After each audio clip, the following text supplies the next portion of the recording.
Mr. Farmer, I think I would begin to quote you as saying that Negroes are fed up. You say they are not afraid to go to jail now.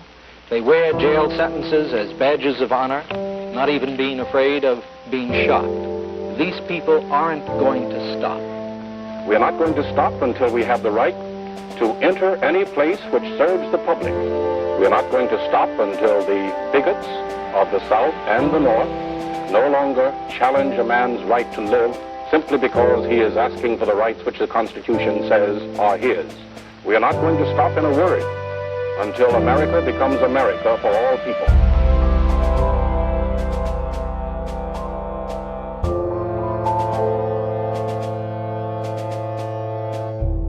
I've been asking myself that question my whole life. Well, you got an answer?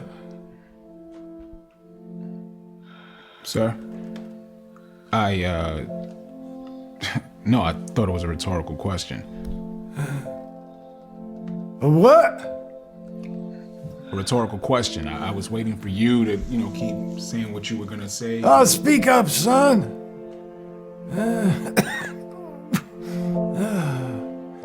You kids play on the phone so much these days like y'all forgot how to talk.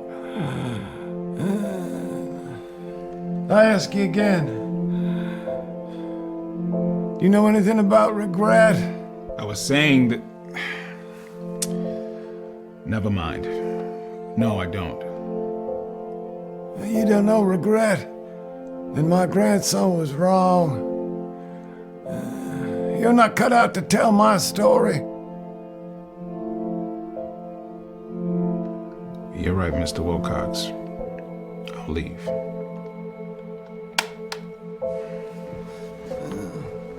Is that all you got to say? You call yourself a writer? Oof.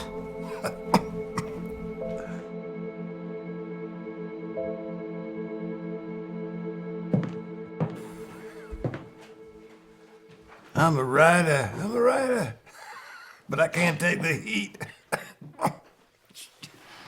Sir, when your grandson emailed me, he said that you had a story to tell and that you were days away from dying. He also said that you had a tale about something that happened in the 60s. Now, that time period means a lot to me. So, here I am. Son, I assure you my story should be of interest to you. In fact, this may be your last chance to hear it. Excuse me? The doctors say there's nothing more they can do for me. So I just pray I'm forgiven for my sins and God has mercy on my soul. Well, where's your family? Well, son, I'm something of an asshole.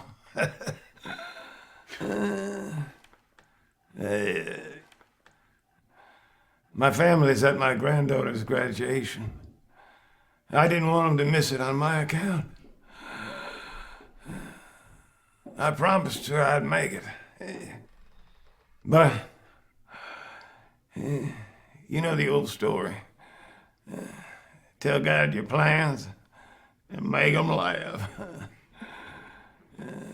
They'll be back soon. I see. I'm sorry about before. Sometimes I can be a mean, ornery son of a bitch. And nothing sadder than an old man living with regret. God willing, you get to be my age. You won't have any.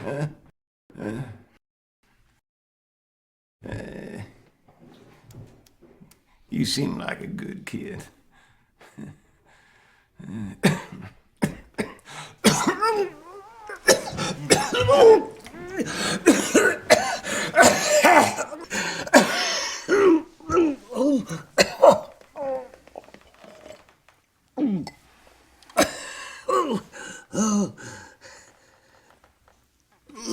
Thank you, son. I don't think you're up for this interview. I think I should go.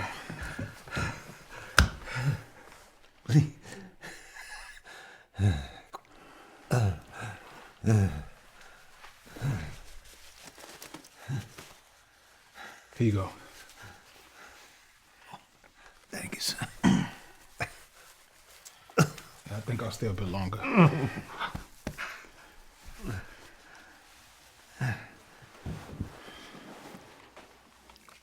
Oh.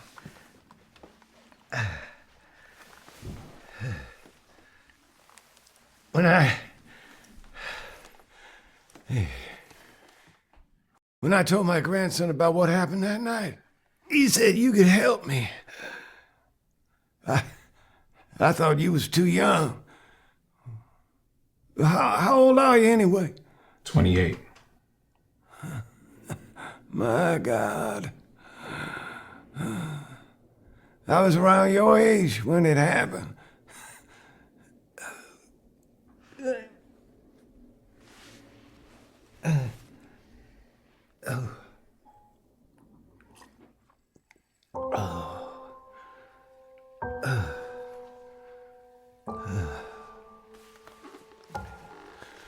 My grandson, he read your article, the one you wrote about your great uncle that was murdered in the 60s. He said you named the men that killed him. I did. I read it too. I was hoping you could do the same for me. Someone you loved murdered?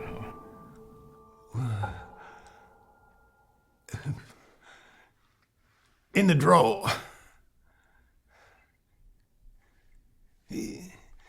Hand that to me, please.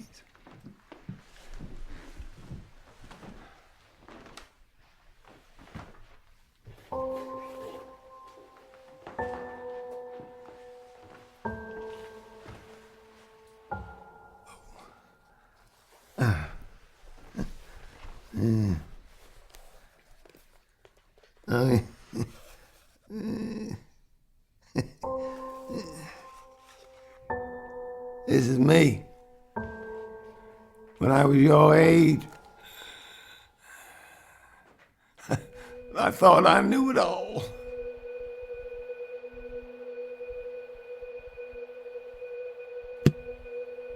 The fact is, I didn't know shit.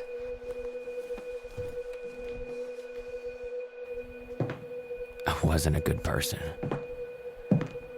I wasn't kind or good. Mr. Wilcox, what exactly are you trying to tell me?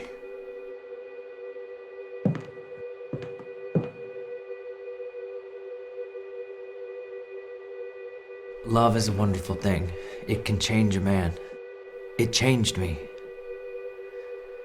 Son, before I met my Alice, I was a bad man who did terrible things to good people.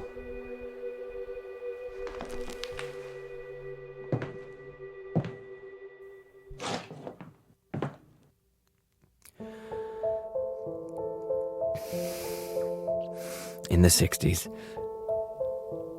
I was a member of the Ku Klux Klan. And in the fall of 1961, I can still see him lying there. All that man wanted was something more, something better.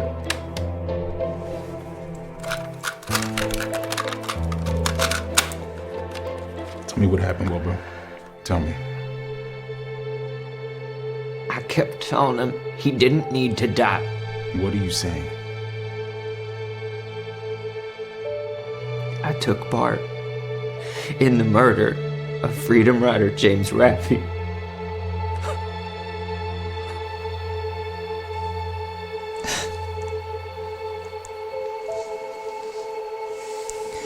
I ain't the one that pulled the trigger, but I didn't try and stop it either. I hated every last one of them.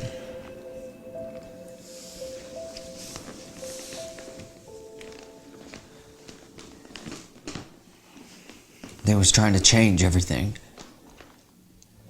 I didn't care about who that man was, what he did, if he had a family. Found out later he was a medical student. Who knows, maybe he could have invented the cure to save my sorry ass. But he's dead. And I lived.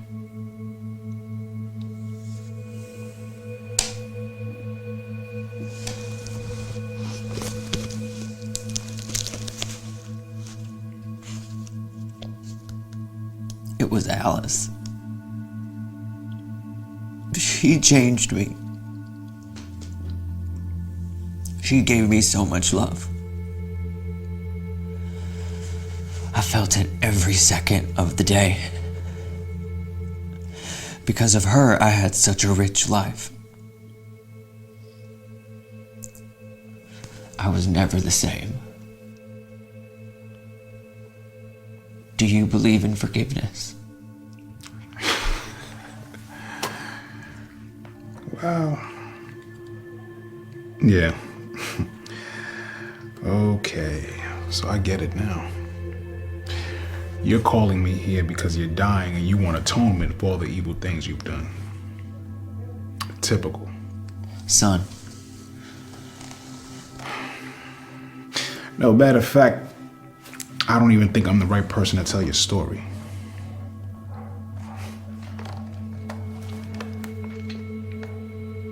My great uncle was killed by someone just like you.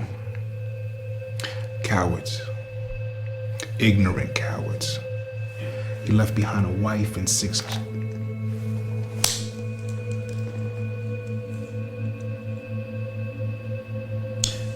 I tell you what, Mr. Wilcox.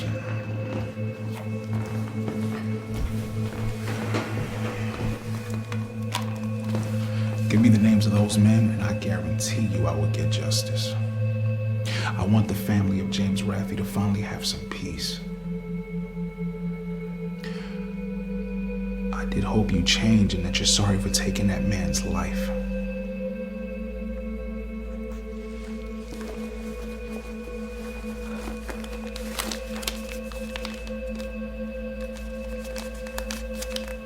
Here.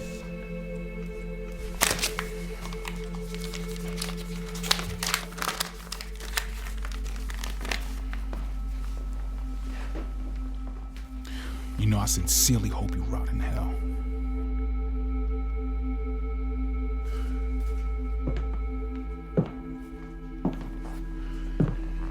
I know you don't have any reason to believe me, son. My name is Mr. Jameson. Mr. Jameson, everything you need to know about me is in this book. My mistakes, my failures,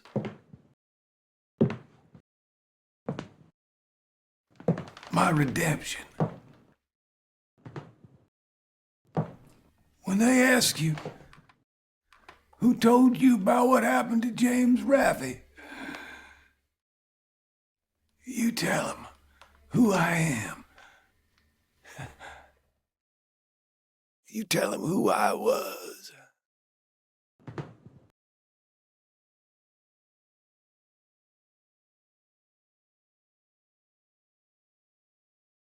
When I'm done with this story, Mr. Wilcox, everyone will know what you did. That's all I ask. Thank you. Thank you.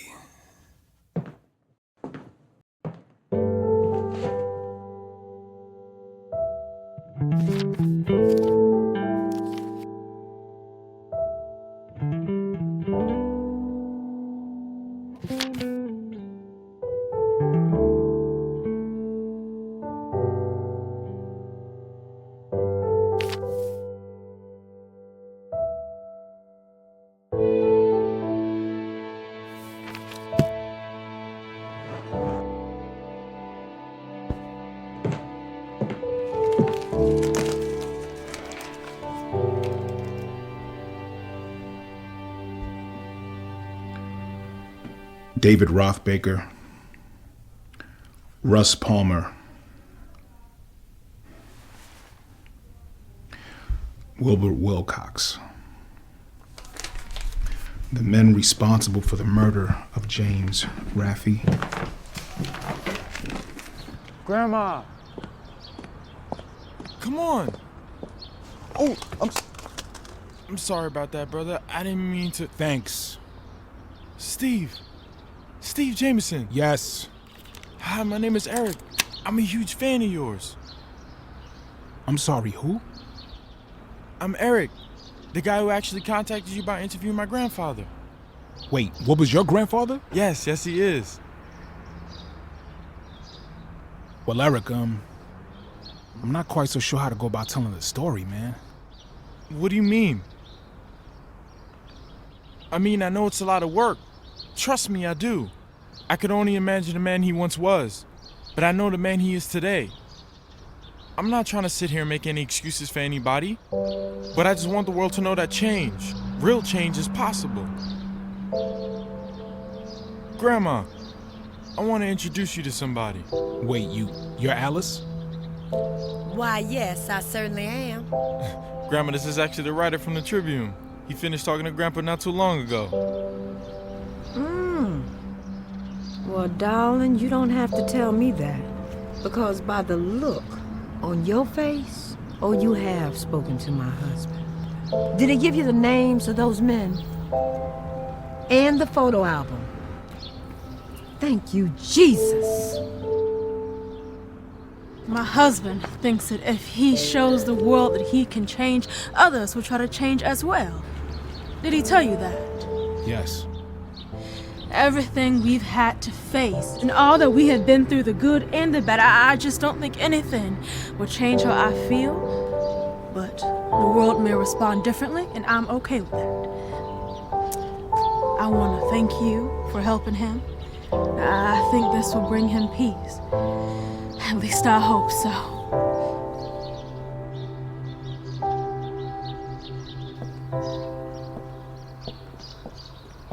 Hi. Hello.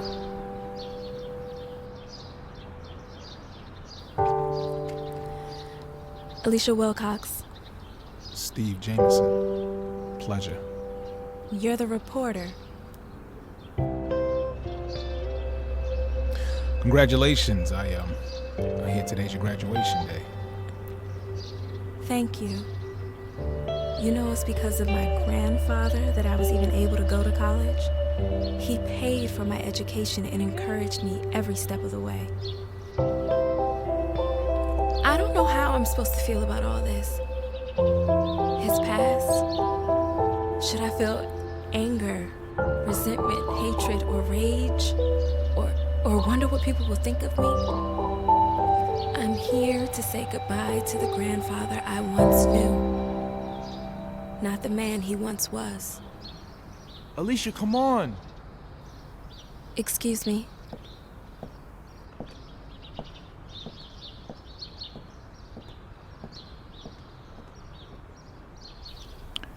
That concludes the story.